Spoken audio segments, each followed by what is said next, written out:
Good morning बच्चों। फिर से स्वागत है आपका एक बार ऑनलाइन क्लासेस में। देखिए हमने जो एंडोप्लाज्मिक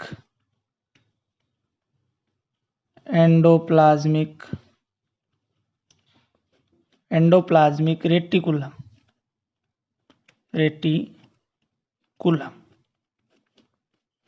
अर्थात अंतःपर्दवी जालिका जो थी इसकी बात कर रहे थे।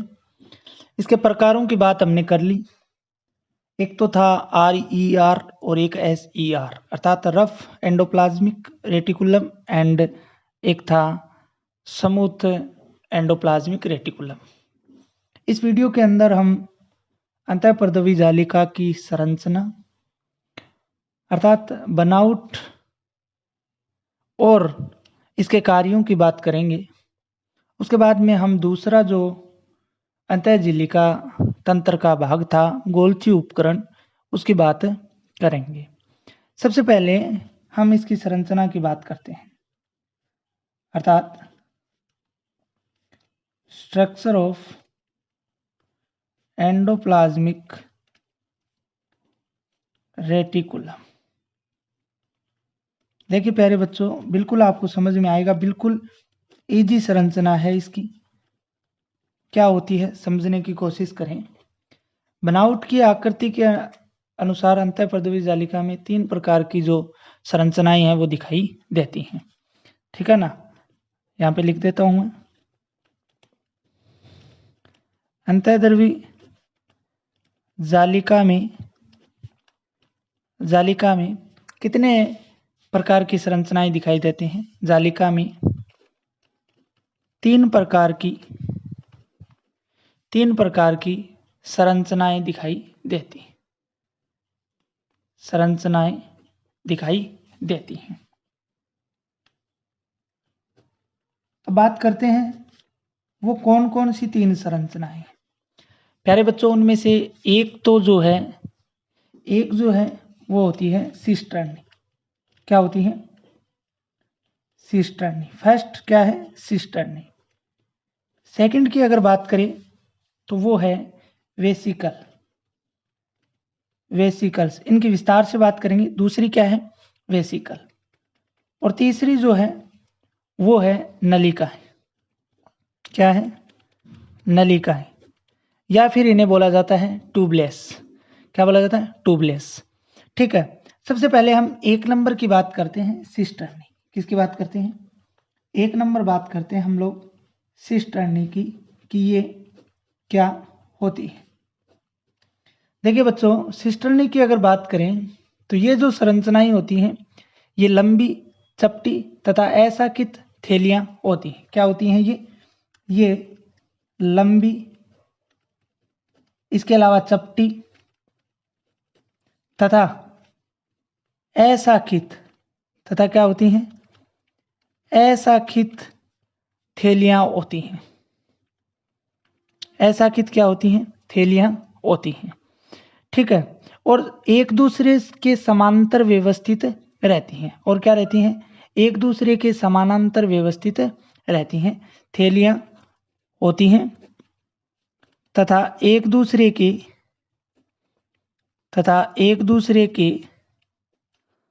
समानांतर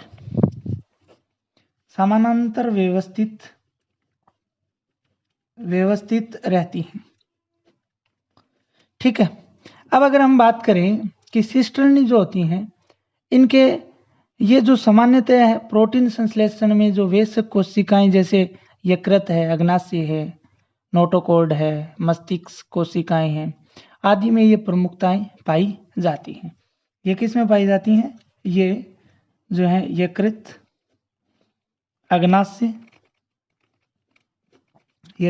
अग्नाशय, नोटोकॉर्ड, ठीक है, आदि में प्रमुखता से पाई जाती हैं।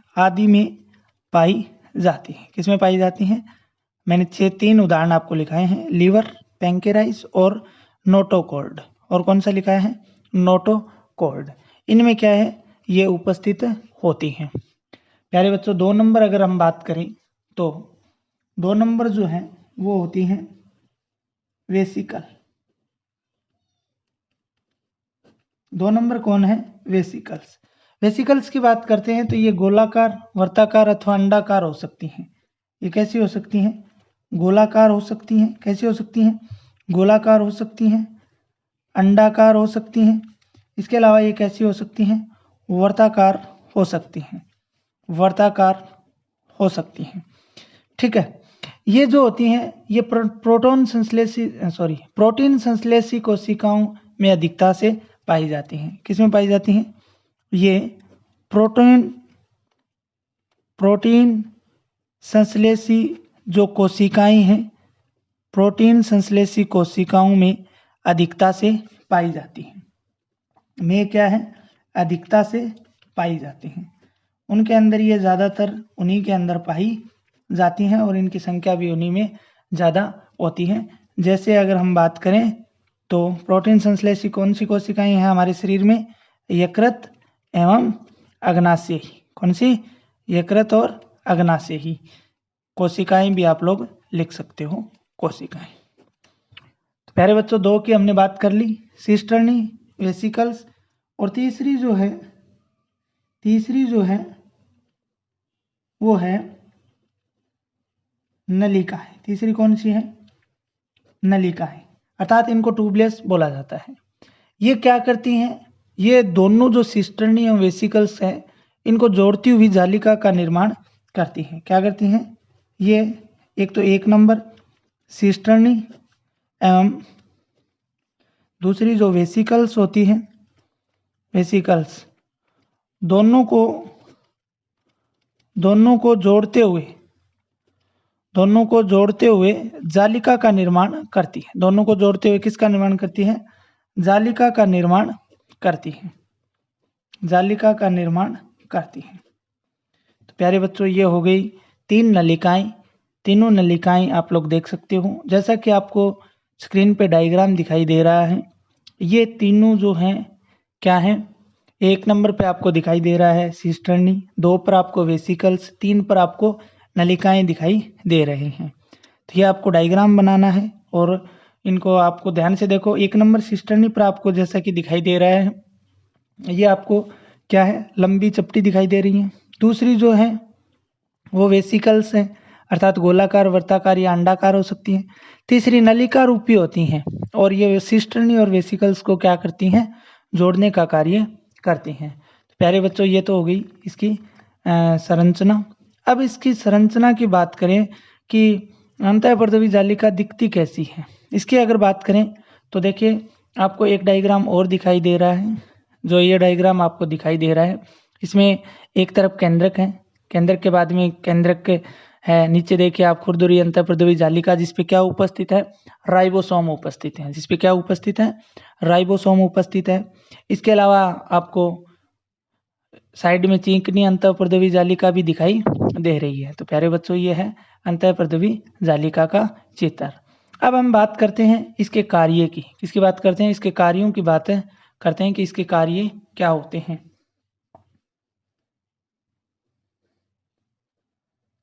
अंतःपर्दवी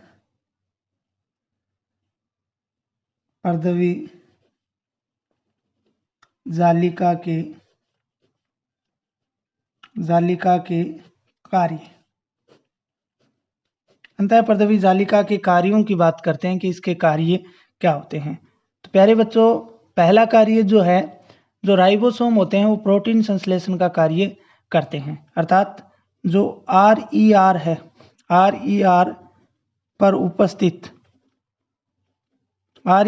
उपस्थित राइबोसोम, RER पर उपस्थित राइबोसोम किसका कार्य करते हैं? प्रोटीन संश्लेषण का कार्य करते हैं। किसका कार्य करते हैं? प्रोटीन संश्लेषण का कार्य करते हैं। किसका कार्य करते हैं? प्रोटीन संश्लेषण का कार्य करते हैं। महत्वपूर्ण यही है। 2 नंबर अगर हम बात करें तो जो चिकनी अंतःपर्दवी जालिका है वो वसा ग्लाइकोजन के संश्लेषण के लिए क्या करती है? स्थान प्रदान करती है। SER क्या करती है? वसा ग्लाइकोजन के संश्लेषण के लिए, किसके लिए? संश्लेषण के लिए स्थान प्रदान करती है। क्या प्रदान करती है? स्थान प्रदान करती है। क्या प्रदान करती है? स्थान प्रदान करती है। ठीक है। अब अगर हम बात करें तीसरे कार्य की, 3 नंबर कार्य जो है वो ये है, ये जो होती है ये कोशिका के अंतःकंकाल की तरह कार्य करती है। ER क्या है? ER कोशिका की अंतःकंकाल की तरह कार्य करती है। किसकी तरह कार्य करती है? अंतःकंकाल की तरह कार्य करती है। अंतःकंकाल की तरह कार्य करती है। ठीक है, क्योंकि ये उसे आंतरिक बल प्रदान करती है, तो कोशिका के आकार को क्या प्रदान करती है? दृढ़ता प्रदान करती है। इसके अलावा अब कुछ महत्वपूर्ण बातों के बारे में जान लेते हैं इस अंतःपर्दवी जालिका के बारे में, जो आप लोग याद रख सकते हो। क्या है? एक नाम वैज्ञानिक था जिसका नाम था प्लेड। क्या नाम था वैज्ञानिक का? प्लेड। इन्होंने 1956 में, कब? 1956 में। कब? 1956 में इन्होंने बताया कि अंतःपर्दवी जालिका एक परिवहन तंत्र की तरह कार्य करती है। किसकी तरह? प्लेड ने बताया कि ER परिवहन तंत्र की तरह कार्य करती है। किसकी तरह? परिवहन तंत्र की तरह कार्य करती है। ठीक है, ये भी आपको साथ में याद रखना है। तो प्यारे बच्चों, इस प्रकार से हमारा अंतःपर्दवी जालिका का जो टॉपिक था वो कंप्लीट हो गया है। साथ में इसके डायग्राम मैं आपको नोट्स में डालूंगा, वो आपको साथ में बनाने हैं। तो आज के लिए इतना ही। धन्यवाद।